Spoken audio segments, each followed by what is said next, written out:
भयभीत आदमी शांत रह ही नहीं सकता,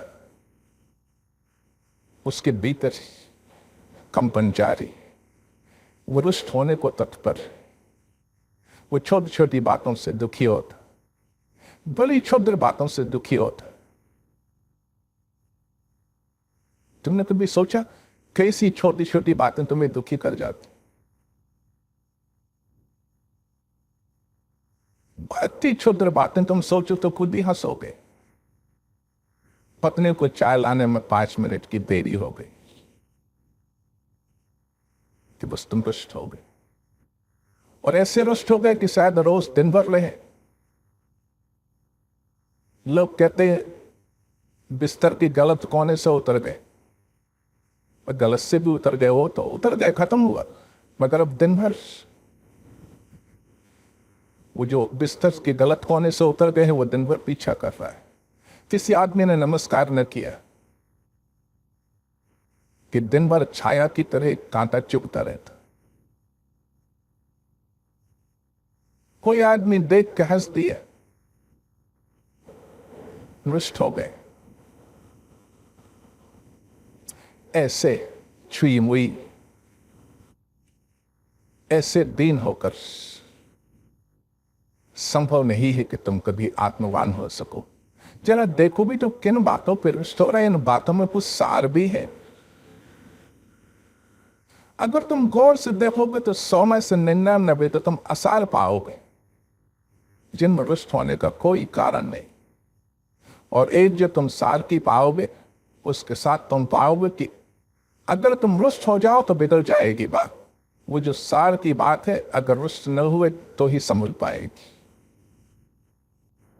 तो जो व्यर्थ की बातें हैं उनके कारण हम रुष्ट होते, अपने को बिगाड़ते, और जो सार्थक बातें रुष्ट होते उन बातों को बिगाड़ लेते। क्रोध में कब कौन आदमी सम्यक व्यवहार कर पाया? रुष्ट होकर आदमी तो मतांत हो जाता है। उस अंधेपन में कौन ठीक चल पाए?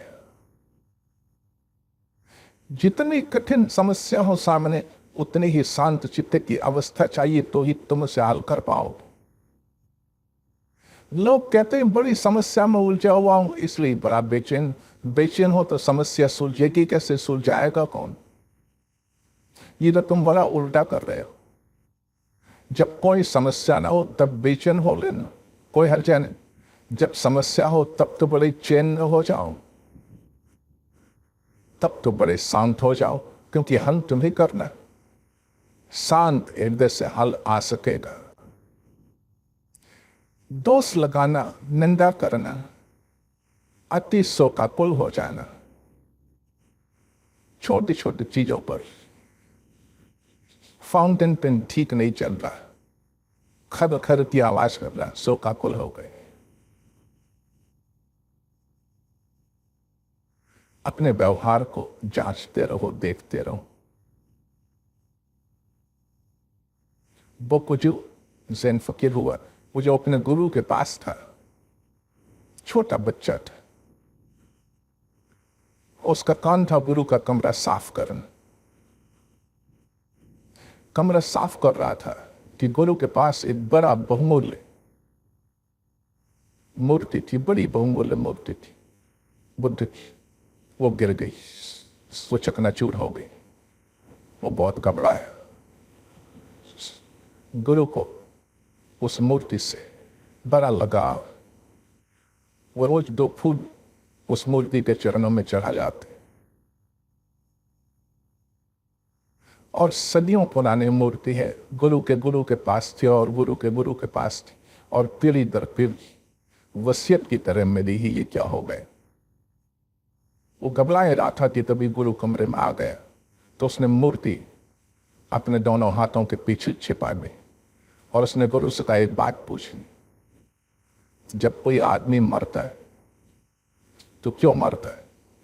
तो उसके गुरु ने कहा उसका समय आ गया। तो उसने कहा कि आपकी मूर्ति का समय आ गया।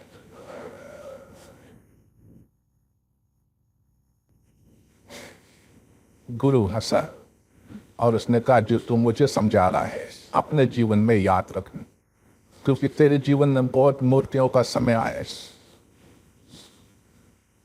जब टूटे तो याद रखना समय आ गया। और गोकू जी कहता है वही बात उसके जीवन को बदलने वाली बन गई। जब चीज टूट गई उसने सोचा समय आ गया था, जो साथी छूट गए उसने सोचा समय आ गया था, जो प्रिजन चल बसे उसने सोचा समय आ गया था, कोई नाराज हो गया तो उसने सोचा समय आ गया था।